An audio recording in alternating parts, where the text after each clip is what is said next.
Thank you. Thank you, Senator Patrick. Senator Henderson. Thank you very much, Acting Madam Deputy President. Tonight's 2021 federal budget, handed down by Treasurer Josh Frydenberg, is all about jobs. This is the most important federal budget since the Second World War.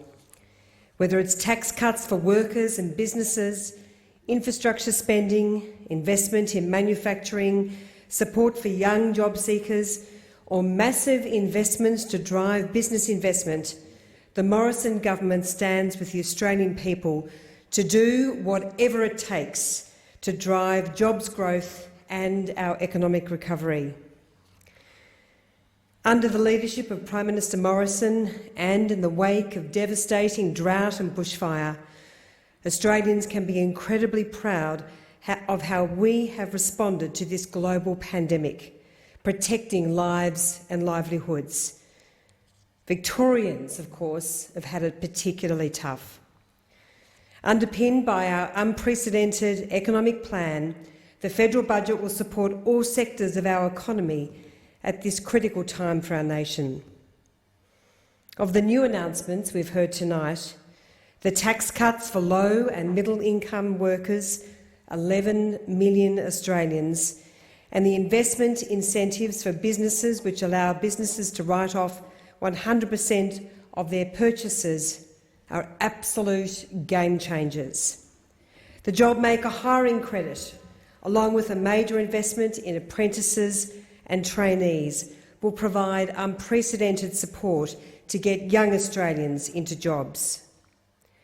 More people in jobs means a stronger budget position and a stronger nation. As the Treasurer said tonight, the Morrison government has your back.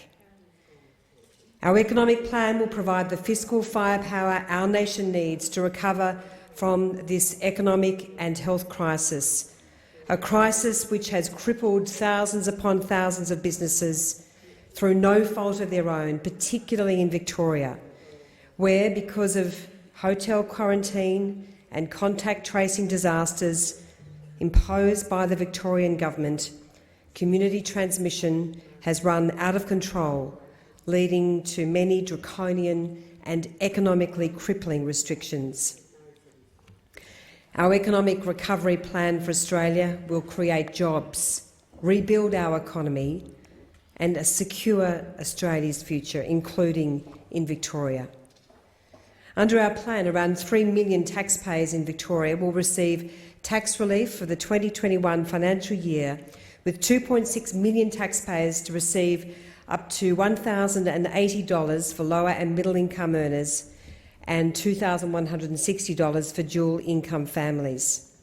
This means more money in the pockets of local households to assist with the cost of living, but also to generate economic activity and create jobs, because this is a budget all about jobs.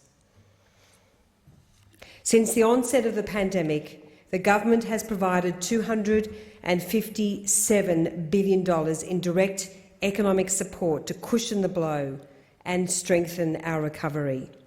This includes $17 billion in JobKeeper payments and $7 billion in cash flow boost credit amounts to Victorian residents and entities. The 2021 budget commits a further $98 billion nationally, including $25 billion in direct COVID-19 response measures and $74 billion in new measures, again, all to create jobs.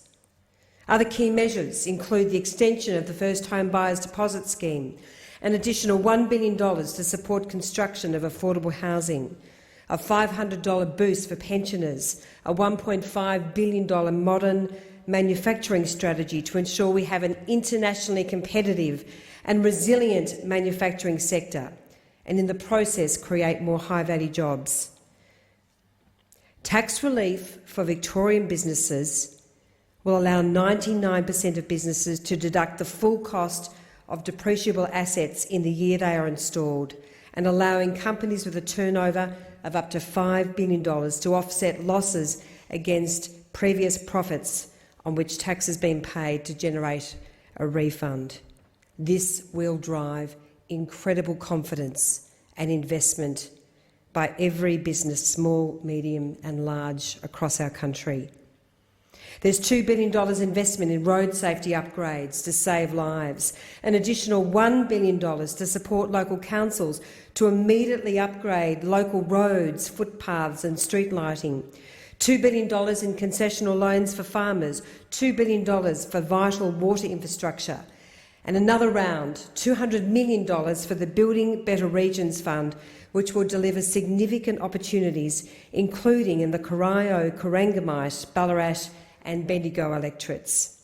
There's record funding for health, education, disability services and aged care, including 23,000 new home care packages to support older Australians stay at home longer.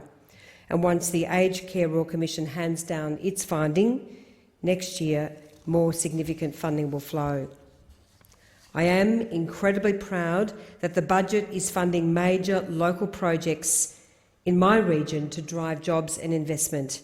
These include $292 million to duplicate Barwon Heads Road from Settlement Road to Reserve Road, including a new bridge over the railway line at Marshall, creating 292 jobs.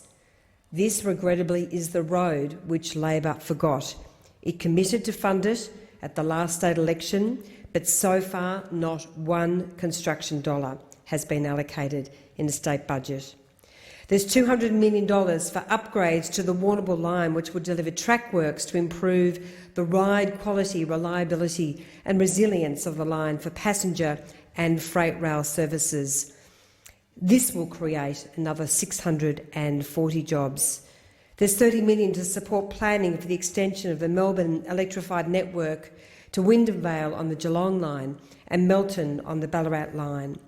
And a massive $605 million has been brought forward into the forward estimates for the accelerated planning and delivery of Stage 2 of the Geelong rail duplication between Warn Ponds and South Geelong, delivering 1,300 direct and indirect jobs, as well as faster and more reliable passenger and freight rail services.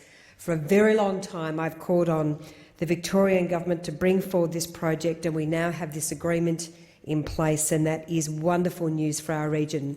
This is a project that I have advocated for many, many years, and this is a great day for the people of the Geelong and Corangamite regions.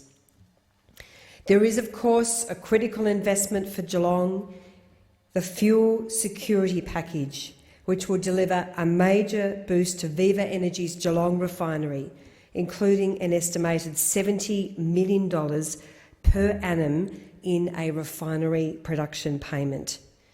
And let's not forget two incredible defence vehicle manufacturing projects. We've announced $2.3 billion extension of the Howitzer Defence Project to be based in Geelong, an absolute game changer, one of the biggest investments we've ever seen in our region, a program that would deliver up to 350 jobs. And of course, there is the decision to go to full-scale production of the Hawkeye defence vehicle in Bendigo, delivering more than 200 jobs. Madam Acting Deputy President, after what we have endured as a nation, after this shocking year, our economic recovery plan delivers economic resilience and support and hope and opportunity ahead. We have climbed mountains before as a nation, and we will do so again. Thank you.